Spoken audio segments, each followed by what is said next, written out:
అందరికీ హాయ్ అండి. అందరూ ఎలా ఉన్నారు? బాగున్నారా? మీ అందరూ కూడా బాగుండాలి మనస్ఫూర్తిగా కోరుకుంటున్నాను. ఈ వీడియోని ఎక్కడ కూడా స్కిప్ చేయకుండా స్క్రోల్ చేయకుండా ఎండ్ వరకు చూడండి. నేను కూడా విషయం ఫాస్ట్ గా చెప్పేస్తాను. ఈ రోజుకి నా ఛానల్ కి అన్సబ్స్క్రైబ్ చేసుకున్న వాళ్ళు 1000 మెంబర్స్ అయ్యారనమాట. ఎందుకయ్యారనేది మళ్ళీ చెప్తాను. ఇక ఉన్న వాళ్ళకైతే నా ప్రాబ్లం అయితే చెప్పాలి. ఈ మధ్యకాలంలో సరిగ్గా వీడియోస్ అయితే పెట్టలేదు. ఒక వీడియో పెడుతూనే ఉన్నాను, కానీ సంబంధం లేకుండా పెడుతున్నాను. విషయం ఏమని చెప్పకుండా నా పాటిని వీడియోస్ పెట్టుకుంటూ పోతున్నాను అనమాట. ఇప్పుడైతే అదే చెప్దామనేసి స్టార్ట్ చేశాను. మా బాబు 1.5 year అప్పుడు నేను టైలింగ్ స్టార్ట్ చేశాను ఫ్రెండ్స్. టైలింగ్ వచ్చేసి నేను మ్యారేజ్కి ముందే నేర్చుకున్నాను అనమాట. నాకైతే ఒక పాప ఒక బాబు అనమాట. ఇద్దరు కూడా చిన్నపిల్లలు. ఏ ఇబ్బంది వచ్చినా కూడా హాస్పిటల్ పరిగెత్తేస్తాను నేను. వెళ్ళినప్పుడు వాడు బిల్ అయిపోతూ ఉంటుంది. అది చూసినప్పుడు మా హస్బెండ్కి సపోర్ట్ గా ఉండాలి, నేను కూడా ఏదో ఒక పని చేయాలి అని చెప్పేసి అప్పుడు టైలింగ్ స్టార్ట్ చేశాను అనమాట. ఇప్పుడు మాకేం పెద్దగా ఆస్తులు ఏం లేదు ఫ్రెండ్స్. మా హస్బెండ్ కూడా గవర్నమెంట్ ఎంప్లాయీ కాదు, ప్రైవేట్ ఎంప్లాయీ. అలాగే తాత సంపాదించిన ఆస్తులు ఏం లేవు కాబట్టి మేము రకాల కష్టం మీద మా కష్టంతో మా పిల్లల్ని చదివించుకోవాలి, వాళ్ళకి మంచి లైఫ్ ఇవ్వాలి. ఇదంతా కూడా థింక్ చేసి నేను కష్టపడాలి బాగా అనేసి టైలింగ్ అయితే స్టార్ట్ చేశాను. ఎన్ని వడలు వచ్చినా నా వల్ల కాదు చేత కాదని చెప్పకుండా తీసుకొని కుడతానే ఉన్నానమాట. ఇలా 10 years గడిచిపోయింది.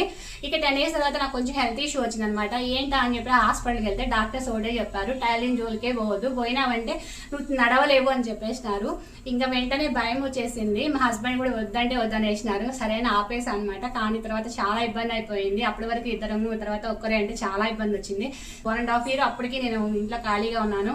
అలానే యూట్యూబ్ ఛానల్లో డబ్బులు వస్తాయి కదా అని మీరు అనుకోవచ్చు. యూట్యూబ్ ఛానల్ అంత ఈజీగా మనీ రాదు ఫ్రెండ్స్. నేను ఒకసారి బాక్స్ ఫోల్డింగ్ చేస్తే కనీసం 200 rupees వస్తుంది ఒక 1 hour కష్టపడితే. కానీ యూట్యూబ్ లో ఆ 200 rupees తెచ్చుకోవాలి అంటే చాలా కష్టపడాలి. ఈజీగా వస్తుంది అంటే వాళ్ళకి సుడన్నా ఉండాలి, లక్కన్నా ఉండాలి అనమాట. అంత ఈజీగా యూట్యూబ్ లో కూడా మనీ అయితే రాదు. సరే అని చెప్పేసి తర్వాత నేను మళ్ళీ బ్యూటీ కోర్స్కి వెళ్ళిపోయాను ఫ్రెండ్స్. ఇంకా ఏదో ఒక వర్క్ నేర్చుకోవాలని చెప్పి నేను అది కూడా మీకు షేర్ చేస్తున్నాను.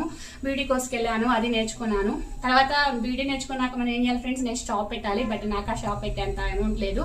అందుకనేసి ఏం చేశానంటే ఇంటి పక్కన వాళ్ళందరికీ కూడా చెప్పుకున్నాను, ఇలా చేస్తాను అక్క తెచ్చివ్వండి అది అని చెప్పేసి.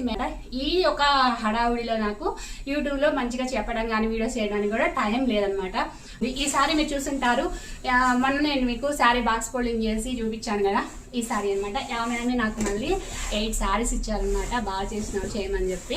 ఇలా శారీస్ అయితే ఎవరో ఒకరు ఇస్తూనే ఉన్నారు, మంచిగా వస్తున్నాయి. Happy friends. ఇప్పుడైతే ఇదనమాట విషయము. కొంచెం ఇలా ప్రాబ్లమ్స్ వల్ల నేను మళ్ళీ వీడియో సరిగా పెట్టలేకపోయాను. అడుగుతున్నారు ఏమక్క ఏమైంది ఆపరేషన్ అది అంటున్నావు అనేసి అంటున్నారు. నెక్స్ట్ వీడియోలో చెప్తాను. Okay friends, bye friends.